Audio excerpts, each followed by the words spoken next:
You know, I came in early. I'm running out of time. I got to do the cover for my clown clone book. I know I have to be on the cover. I got to make myself a clown. I got to incorporate, you know, important stuff from my life. It's got to be funny. I'll think of something.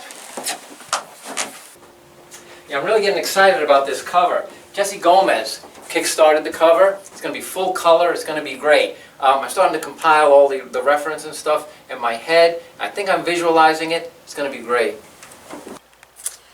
Well, I'm ready, set to go. And I've prepped my paper, which is a spattered background. There's going to be a full color cover, and it's got a crazy spatter on it. I think the clown will fit nicely in here, so this is how I start. It's a little different than the black and white. It's going to be really pretty. You know, over the last 7 months, I've been clown cloning a lot of celebrities. Now it's time to clown clone myself. I even have my own reference. I think it looks like me. This will make one creepy clown.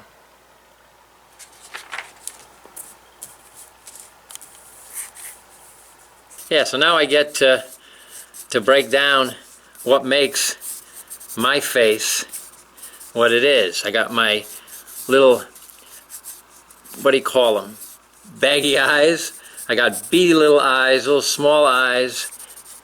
I got no eyebrows, which I will emphasize, the no eyebrow look. I have my little white goatee, which I'll have to incorporate in the clown markings. I'll give myself a big, wide cloud grin here.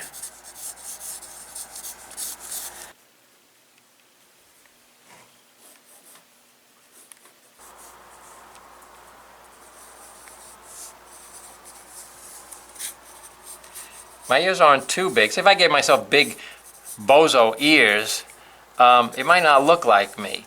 And I won't make a crazy hairstyle so much, but I'll just do, you know, the hairstyle that I have, and maybe I'll just, since it's color, I'll be able to play with it in color. So my clown clone puppet is going to be, guess what? Me. Everything is going to be me. It's going to be me here. It's going to be a me puppet. And on the easel, being drawn by the me puppet, is going to be me. Somehow, this cover is all about me.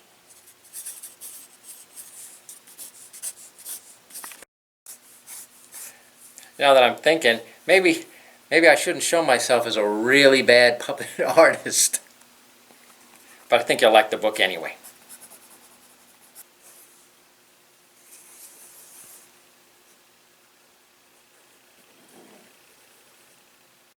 A little change in the eyes. He was looking up. I'm going to make him a little wider eyed, a little more startled looking, a little more maniacal. I put the eyes a little more looking down, looking at you. So when you look at the book, it's going to jump off the shelf and you're going to have no choice but to get this book. Yeah, I'm finished cleaning out stuff. I darkened stuff. I'm confident enough that I can go to the inking now. And I'm going to use a paper-made Flair pen. This is the kind of pen that I was using back in college, Pratt Institute, 1970s. And I'm going to start doing. So, here's phase 2, the inking process. Don't want to mess it up here.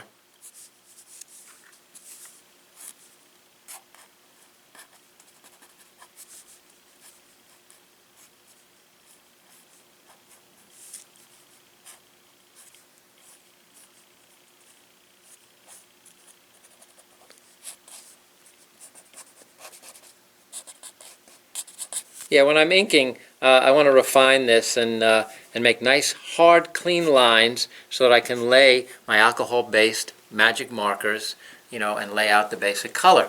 They're not really magic, but you know, sometimes what you can do with them is magical.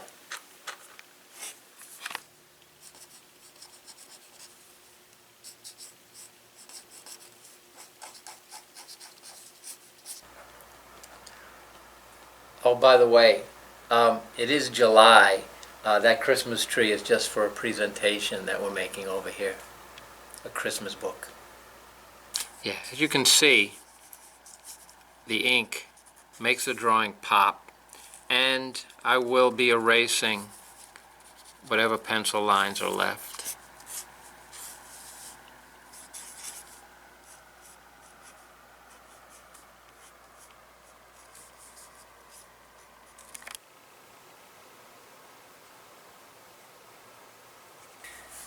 You know what?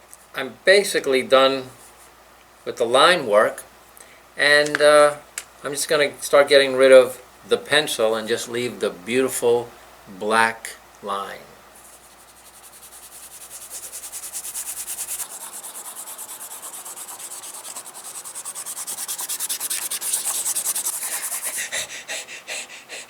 A lot of erasing. And this will do it. You know, there was a lot more lines when I started, but you know, now you got a clean ink line. Now, you may think I'm finished, but you would be wrong. Now I got to lay the color on, which is kind of a fun part.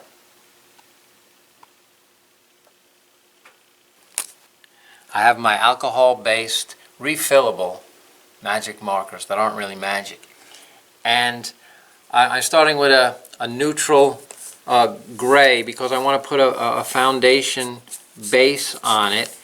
And a lot of it, they go on dark, but they fade, but they give me a tone, and I can build them up like watercolors. Even on the teeth, because it'll fade. And this is where it's going to be my clown flesh colors.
Alright, I've laid in the base colors. Now it's time for the watercolor.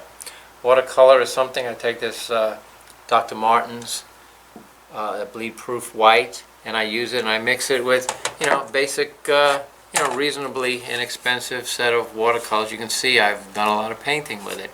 I got my browns and earth tones and my blues and greens.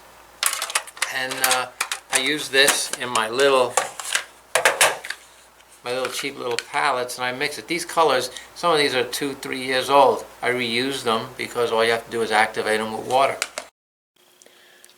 Alright, it all starts with a little bit of water. And it's the purple.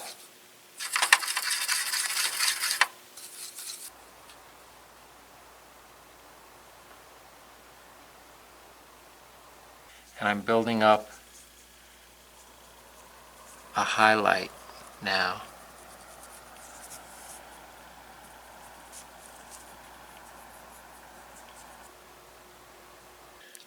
Alright, take a little bit of water and you see these swirly brush strokes? Now I just take the brush and lightly whisk over it, and I can blend them and soften them, and anything that's too hard I can soften and I can leave, so I can vary it. So you get, instead of a flat skin, you get a mottled, more organic looking. And anything I want to blend, I blend. And what I'll do is, I think I'll take a little bit of a harsher white and really put that in there.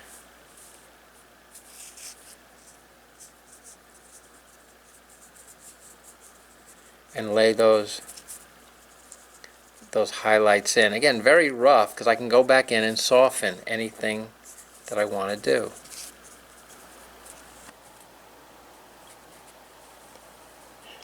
Doing the final highlights on the nose, and after 7 months of working on clowns, 7 months, it kind of gets to you.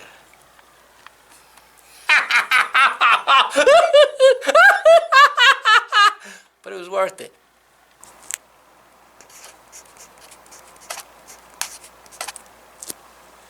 And so, the Clown Clone sketchbook cover is done. Thanks to Jesse. Not a bad resemblance, I'm thinking.